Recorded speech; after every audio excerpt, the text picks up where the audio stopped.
नमस्कार। मेरे इस YouTube चैनल पर आप सभी दर्शकों का हार्दिक स्वागत एवं अभिनंदन है। प्रस्तुत है संज्ञा प्रकरण का अग्रिम भाग। तो जैसा कि अभी तक आदिरंत्यन संहिता से अब तक के वीडियो में एक महत्वपूर्ण प्रश्न उठाया गया है, जिसका सार यह है कि माहेश्वर सूत्र पाणिनि व्याकरण के आधार हैं, अर्थात व्याकरण के बीज हैं, और इन बीजों का जब तक सही ज्ञान नहीं होगा तब तक हमें पाणिनि व्याकरण रूप वृक्ष का ज्ञान भी नहीं हो सकता। क्यों? क्योंकि पाणिनि व्याकरण प्रत्याहारों के द्वारा बनाए गए हैं और प्रत्याहार माहेश्वर सूत्रों से निर्मित होते हैं।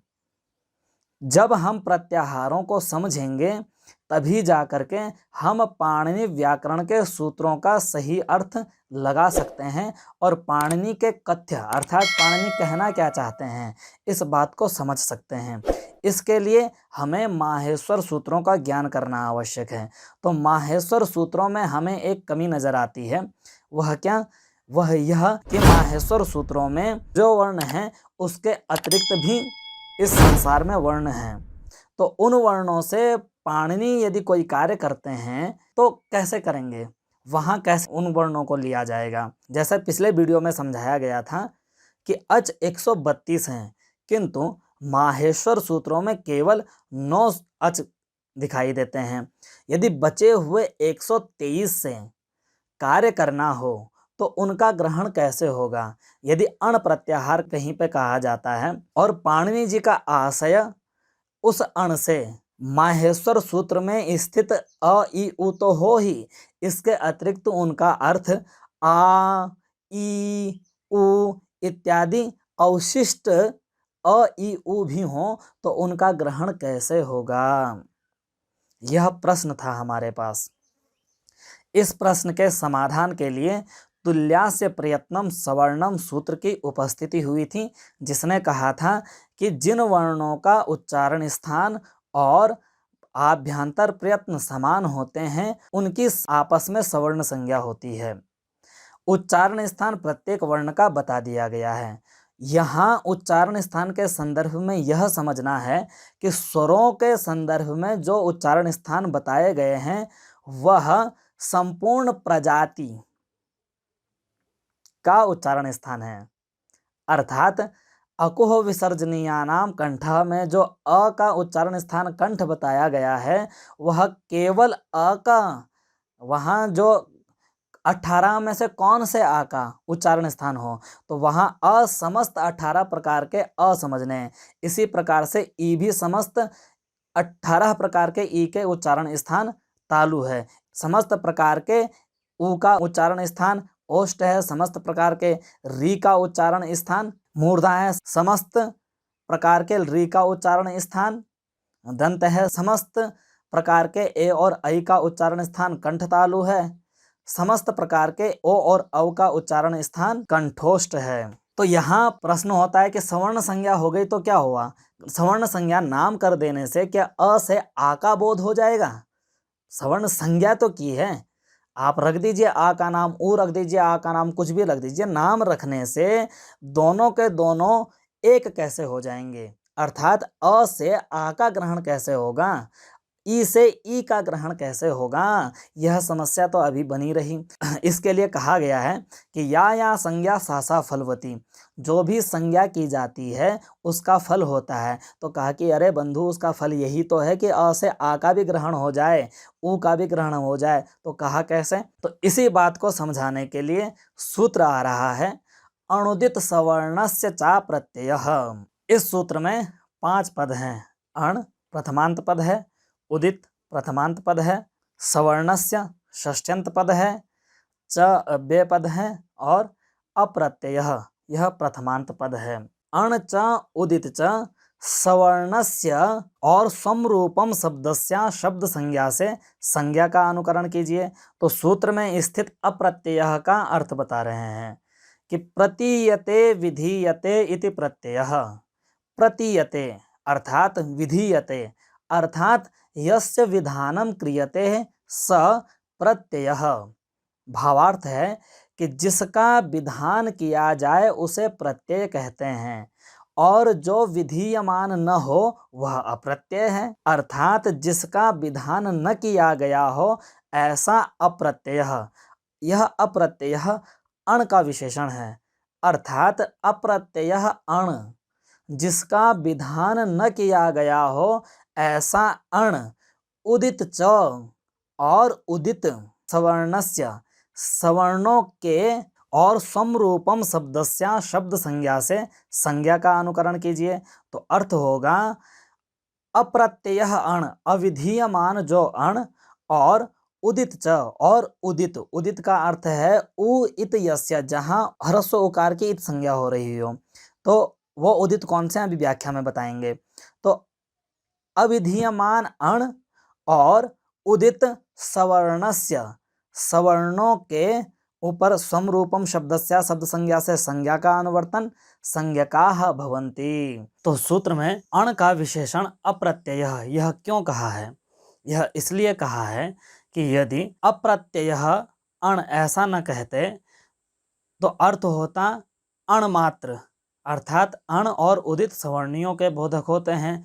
तो अण व्याकरण शास्त्र में एक प्रत्यय भी है, अण अपने सवर्णियों का बोधक होता है। यह कहने से अण जो प्रत्याहार रूप अण है वहाँ भी अर्थ जाने लगता और शास्त्रार्थ होता, शंका होती, बहुत विमर्श होता, वह न हो इसलिए अप्रत्यय यह अण का विशेषण बनाया गया कि जो प्रत्यय नहीं है ऐसा अण, प्रत्यय को छोड़ करके अण, तो वह अण है प्रत्याहार। तो प्रत्याहारगत अर्थ ही यहाँ लिया जाए, इसलिए अण का विशेषण बनाया गया अप्रत्यय को।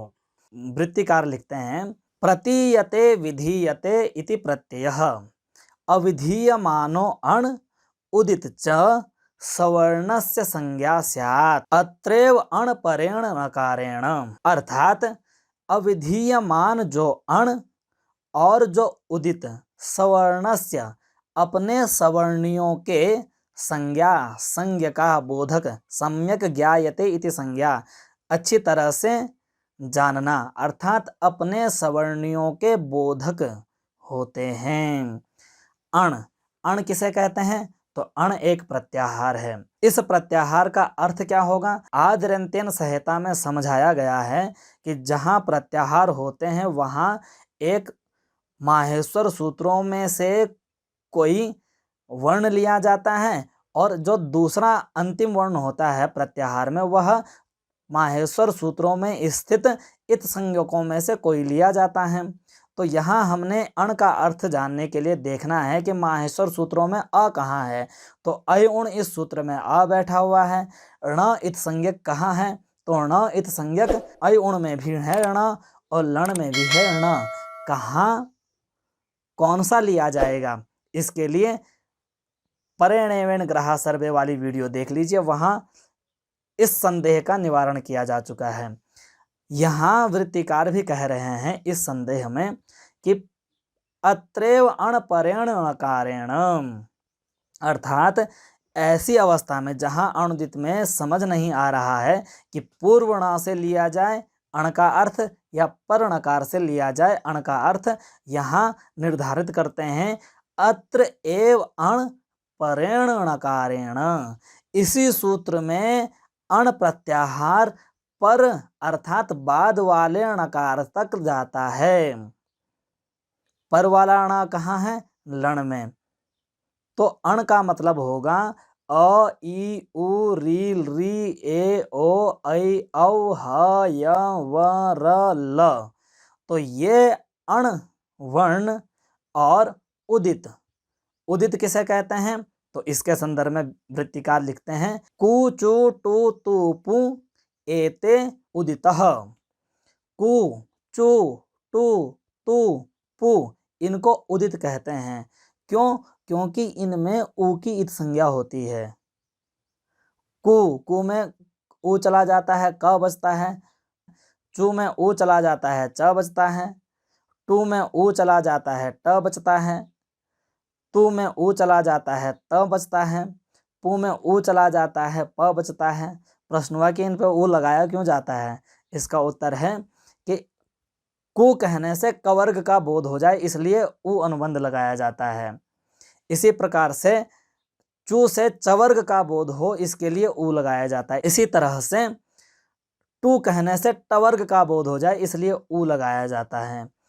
तू कहने से तवर्ग का बोध हो जाए, इसलिए ऊ लगाया जाता है। पू कहने से पवर्ग का बोध हो जाए, इसलिए ऊ लगाया जाता है। अर्थात कु चू टू तू पू, इनको उदित कहा जाता है। तो ये कु चू टू तू पू, ये 5 भी अपने सवर्णियों के बोधक होते हैं। यह अनुदित सवर्ण से चा प्रत्यय ने विधान कर दिया। आशय यह हुआ कि अण में आने वाले वर्ण और कु चू टू तू पू, यह अपने सवर्णियों के बोधक होते हैं। सवर्ण संज्ञा कैसे जाननी है, उसके लिए वर्णों के उच्चारण स्थान और आभ्यंतर प्रयत्न देखने हैं। तो ये अण अ ई उ रील री ए ओ ऐ औ ह य व र ल, इन वर्णों में से जिस भी वर्ण का आप देखना चाहते हैं उसका उच्चारण स्थान देखिए, और उसका उच्चारण स्थान और उसके उच्चारण स्थान और आभ्यंतर प्रयत्न जो है, वही उच्चारण स्थान और आभ्यंतर प्रयत्न यदि किसी और का भी मिलता है तो दोनों के सवर्ण संज्ञा हो जाएगी तुल्या से प्रयत्नम सवर्णम सूत्र से, और अनुदित सवर्ण से चा प्रत्यय के द्वारा यह वर्ण उस सवर्णी का भी बोधक होगा, अर्थात इस वर्ण से उस वर्ण का भी ग्रहण हो जाएगा। कु इत्यादि कहाँ है, तो कु इत्यादि कुहोश्चु इत्यादि सूत्र में है। कु चू, तो वहां कु का मतलब होगा क का जो स्थान, जो उच्चारण स्थान और जो आभ्यंतर प्रयत्न, वही उच्चारण स्थान प्रयत्न वाले वर्ण। चू का भी मतलब होगा कि च का जो उच्चारण स्थान और आभ्यंतर प्रयत्न, वही उच्चारण स्थान और आभ्यंतर प्रयत्न वाले वर्ण। तो इस तरह से हमारा जो प्रश्न था कि इन 9 स्वरों से अन्य 123 स्वरों का बोध कैसे होगा, इस संदर्भ में तुल्या से प्रयत्नम सवर्णम के द्वारा बता दिया गया है कि जिनका उच्चारण स्थान और आभ्यंतर प्रयत्न समान होते हैं उनकी सवर्ण संज्ञा होती है, और अनुदित सवर्ण से चा प्रत्यय के द्वारा बता दिया गया है कि जिनकी सवर्ण संज्ञा होती है उनका ग्रहण माहेश्वर सूत्रों में स्थित वर्णों से ही उन शेष का भी ग्रहण हो जाता है। कहा कैसे, तो कहा आइए देखिए। अ के प्रसंग में सवाल था कि माहेश्वर सूत्र में एक अ पढ़ा गया है, शेष 17 का बोध कैसे होगा। तो ध्यान दीजिए, किसी भी 17 में से कोई भी अ उठा लीजिए, दीर्घ आ उठा लीजिए, और इधर से ह्रस्व आ, जो कि माहेश्वर सूत्र में ह्रस्व आ है। तो माहेश्वर सूत्र में जो अ है उसका उच्चारण स्थान अकुह विसर्जनीयानाम कंठ से बता दिया गया है कि अ का उच्चारण स्थान कंठ है। इसी प्रकार से आ, इसका उच्चारण स्थान क्या है, तो जैसा कि मैंने व्याख्यान में बताया है कि अकुह विसर्जनीयानाम कंठ में जो अ कहा गया है, उस अ का मतलब है आ के समस्त प्रजाति, यानी जितने भी अब तक 18 प्रकार के अ बताए गए हैं। तो आ, इसका उच्चारण स्थान भी क्या हुआ, कंठ हुआ। तो जो माहेश्वर सूत्र में बैठा हुआ आकार है उसका उच्चारण स्थान है कंठ। दीर्घ या अन्य किसी 17 प्रकार के अ का उच्चारण स्थान भी क्या हुआ, कंठ। तो उच्चारण स्थान मिल गया। दूसरा, इस अ का आभ्यंतर प्रयत्न क्या है, तो वहां आभ्यंतर प्रयत्न के संदर्भ में कहा गया था कि विवृतम स्वराणाम, स्वरों का आभ्यंतर प्रयत्न क्या है, विवृत। तो जो यह आ है अनुदित सवर्ण से चा प्रत्यय के द्वारा स्वर कहलाएगा, और इसका आभ्यंतर प्रयत्न भी विवृत है। तो जब विवृत हो गया तो इन दोनों की क्या हो जाएगी, सवर्ण संज्ञा हो जाएगी। तो अ के कहने से 17 प्रकार के अ लिए जाएंगे। अब एक एक का व्याख्यान न करते हुए जो पुस्तक में लिखा गया है वही बता देते हैं कि एवं इस प्रकार से जब सवर्ण संज्ञा कर दी गई और अनुदित सवर्ण से चा प्रत्यय के द्वारा यह बता दिया गया कि अण प्रत्याहार से ही शेष 123 स्वर और 3 अनुनासिक य व ल उनका भी बोध हो जाएगा। तो इस व्याख्यान से अब सारांश कथन करने जा रहे हैं वृत्तिकार। कहते हैं तदेवं अ इत्यष्टादशानाम संज्ञा। इस प्रकार से माहेश्वर सूत्रों में स्थित अ, इससे 18 प्रकार के अ लिए जाएंगे। आ का मतलब होगा 18 प्रकार के अ तथा इकारो कारो। इसी प्रकार से जिस प्रकार से अ का मतलब होगा 18 प्रकार के अ, उसी प्रकार से ई का मतलब और उ का मतलब भी होगा 18 प्रकार के ई और 18 प्रकार के उ। ऋकारस त्रिंशत, री हो जाएगा 30 प्रकार का। कहा कि कैसे भैया, री तो 18 प्रकार का है। तो कहा कि बंधु कि री और री की सवर्ण संज्ञा होती है, इसलिए कहा कि री और री की सवर्ण संज्ञा कैसे होगी? क्यों? सवर्ण संज्ञा के लिए उच्चारण स्थान और आभ्यंतर प्रयत्न आवश्यक है। तो री और री स्वर होने के कारण उनका आभ्यंतर प्रयत्न भले ही समान हो, किंतु बंधु री का उच्चारण स्थान है मूर्धा, री का उच्चारण स्थान है दंत। तो दोनों के उच्चारण स्थान में भेद हो गया, तो सवर्ण संज्ञा होगी कैसे? तो कहा कि बंधु तनिक ध्यान दीजिए, इससे पहले हमने एक वार्तिक बताया है, रील री वर्ण योर्मिथा सावर्ण्यम वाच्यम। अध्यापन कराते हुए कहा था कि यहाँ एक शंका भी है। तो यह शंका यही है कि री और री के उच्चारण भेद हो जाता है तो उनकी सवर्ण संज्ञा नहीं हो सकती। तो इसलिए कहा कि बंधु नहीं हो सकती, इसीलिए तो वार्तिक बनाया है ताकि हो जाए। तो कात्यायन कहते हैं कि री और री की सवर्ण संज्ञा जाननी चाहिए। तो री और री की जब सवर्ण संज्ञा हो जाएगी तो री कहने से 18 प्रकार का री सहित 12 प्रकार के री लिए जाएंगे, इसलिए री 30 प्रकार का। अर्थात माहेश्वर सूत्र में स्थित री का मतलब होगा 30 री एवं ऋकारोपि। तो इसी प्रकार से री कहने से भी 30 प्रकार का री लिया जाएगा, क्योंकि उसकी भी री के साथ सवर्ण संज्ञा है। एचो द्वादशानाम, एच एच में ए ओ ऐ औ आते हैं। तो ये ए ओ ऐ औ प्रत्येक 12-12 प्रकार के होंगे। अर्थात माहेश्वर सूत्र में स्थित जब ए कहा जाएगा, उस ए का मतलब होगा 12 प्रकार का ए। माहेश्वर सूत्र में स्थित ओ का मतलब होगा 12 प्रकार का ओ। माहेश्वर सूत्र में स्थित ऐ का मतलब होगा 12 प्रकार का ऐ। माहेश्वर सूत्र में स्थित औ का मतलब होगा 12 प्रकार का औ। तो इस तरह से जो आपकी शंका थी कि बचे हुए 123 स्वरों का अचों का बोध कैसे होगा, इस शंका का समाधान कर दिया गया कि तुल्यास्य प्रयत्नम सवर्णम, इस सूत्र से जिनका उच्चारण स्थान और आभ्यंतर प्रयत्न समान है उनकी सवर्ण संज्ञा होगी। तो जिन वर्णों का अभी तक बताया गया है उन वर्णों का बचे हुए अपने प्रजातियों वाले स्वरों के साथ उच्चारण स्थान और आभ्यंतर प्रयत्न विपरीत समान है, इसलिए उनकी आपस में सवर्ण संज्ञा है। और अनुदित सवर्णस्य चा प्रत्यय के द्वारा जो आपस में सवर्णी हैं उनका भी बोध हो जाएगा। तो अ से 18 प्रकार के आ का ग्रहण होगा, ई से 18 प्रकार के ई का ग्रहण होगा, उ से 18 प्रकार के उ का ग्रहण होगा, री से 30 प्रकार के री का ग्रहण होगा, री से 30 प्रकार के री का ग्रहण होगा, ए से 12 प्रकार के ए का ग्रहण होगा, ओ से 12 प्रकार के ओ का ग्रहण होगा, ऐ से 12 प्रकार के ऐ का ग्रहण होगा, औ से 12 प्रकार के औ का ग्रहण होगा। इस तरह से तो यहाँ शंका आती है कि भैया जब इन्हीं का प्रश्न था तो अचुदित सवर्ण से चा प्रत्यय बनाते, अनुदित सवर्ण से चा प्रत्यय क्यों बनाया? कहा कि बंधु केवल ये वर्ण ही एकाधिक प्रकार वाले नहीं हैं। तो कहा कौन से हैं? तो वृत्तिकार लिखते हैं अनुनासिकानुनासिक भेदेन यवला द्विधा। अर्थात हय वर्ट में आने वाले जो य व ल ये 3 वर्ण हैं, ये अनुनासिक और अनुनासिक भेद से 2-2 प्रकार के हो जाते हैं। इसलिए तेन अनुनासिकाः ते द्वयोः द्वयोः संज्ञा।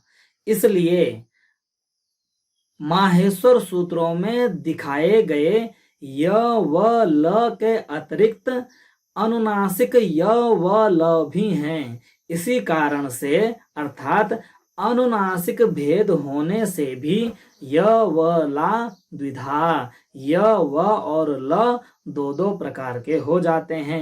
य व ल, य व ल ये तो माहेश्वर सूत्रों में उपस्थित हैं ही। इस तरह से वर्ण विज्ञान अणुदित सवर्णस्य चा प्रत्ययः सूत्र तक समाप्त होता है। तो इस तरह से जो प्रश्न था कि संस्कृत की वर्णमाला वैज्ञानिक कैसे, तो इस तरह से वैज्ञानिक है। ये जो बताया गया है यह केवल शास्त्रीय ज्ञान नहीं है। इतने प्रकार के ध्वनियां, इतने प्रकार के स्वर संसार में उपस्थित हैं और इनका प्रयोजन है। आपको उदाहरण लोकपाल वाला दिया गया था। और ये अध्यापन अत्यंत कठिन है और डिजिटल रूप में प्रस्तुत करना तो अत्यंत ही दुरूह कार्य है। मैंने जो किया है इसमें मैं जानता हूं कि कितना परिश्रम लगा है। तो वर्ण विज्ञान यहाँ तक समाप्त होता है। तो अणुदित सवर्ण से चा प्रत्यय का सारांश कहना चाहता हूं, क्योंकि व्याख्यान के बाद आपको सरलता से समझ आ जाए इसके लिए आवश्यक समझता हूं। तो अणुदित सवर्ण से चा प्रत्यय कहता है कि अण प्रत्याहार के अंतर्गत आने वाले वर्ण और कु चु टू तू पु यह अपने सवर्णियों के भी बोधक होते हैं। इसलिए माहेश्वर सूत्र में स्थित अ का अर्थ होता है 18 प्रकार के अ। माहेश्वर सूत्र में स्थित ई का मतलब होता है 18 प्रकार के ई।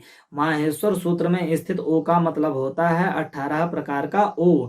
माहेश्वर सूत्र में स्थित री का अर्थ होता है 30 प्रकार का री। क्यों? क्योंकि री और री की रील री वर्ण योर्मिथा सावर्ण्यम वाच्यम से सवर्ण संज्ञा की गई है। और री का मतलब भी होगा, री के साथ सवर्ण संज्ञा के कारण 30 प्रकार का री। माहेश्वर सूत्र में स्थित ए का मतलब है 12 प्रकार का ए। माहेश्वर सूत्र में स्थित ओ का मतलब है 12 प्रकार का ओ। माहेश्वर सूत्र में स्थित आई का मतलब है 12 प्रकार का आई। माहेश्वर सूत्र में स्थित औ का मतलब है 12 प्रकार का औ। और हमारा प्रश्न आया था कि अचुदित सवर्ण से चा प्रत्यय क्यों नहीं कहा। अचुदित सवर्ण से चा प्रत्यय इसलिए नहीं कहा कि य व ल अचों के अतिरिक्त य व ल भी लेने हैं, तो उसके लिए अण प्रत्याहार ही बनाना होगा। तो माहेश्वर सूत्र में स्थित य का मतलब होगा 2 प्रकार का य। माहेश्वर सूत्र में स्थित व का मतलब होगा 2 प्रकार का व। माहेश्वर सूत्र में स्थित ल का मतलब होगा 2 प्रकार का ल। विद्वान लिखति इत्यादि प्रयोगों में देखा जाएगा। इसके अतिरिक्त एक प्रश्न जगता है कि जब ह और र इनके भेद नहीं होते तो अण में तो इनको क्यों ग्रहण किया। तो कहा कि महोदय सूत्र को छोटा बनाना था। तो इसका उत्तर है कि ह के जब भेद ही नहीं होते तो वो वैसे ही पड़ा रहेगा, और र के भी जब भेद ही नहीं होते तो ऐसा ही पड़ा रहेगा। इसके अतिरिक्त यदि हम केवल उन वर्णों को एग्जैक्ट कहने के लिए बना दे, हमें अण न कह करके अच और ह य व ल इस प्रकार से सूत्र करना पड़ता, जो कि सूत्र लंबा होता, अनावश्यक होता। इसलिए अण कहने से लघुता थी और कोई दिक्कत भी नहीं थी। इसलिए हमने अणुदित सवर्ण से चा प्रत्यय सूत्र का निर्माण किया, जिससे हमारा अभीष्ट अर्थ सरलता से हमें प्राप्त हो गया। इस तरह से वर्ण विज्ञान यहाँ तक समाप्त होता है। आशा करता हूं मेरा काम आपको अच्छा लगेगा। आप मुझे प्रोत्साहन देते रहेंगे। जितना प्रोत्साहन होगा उतना अच्छी एनर्जी, अच्छी ऊर्जा के साथ काम करता रहूंगा।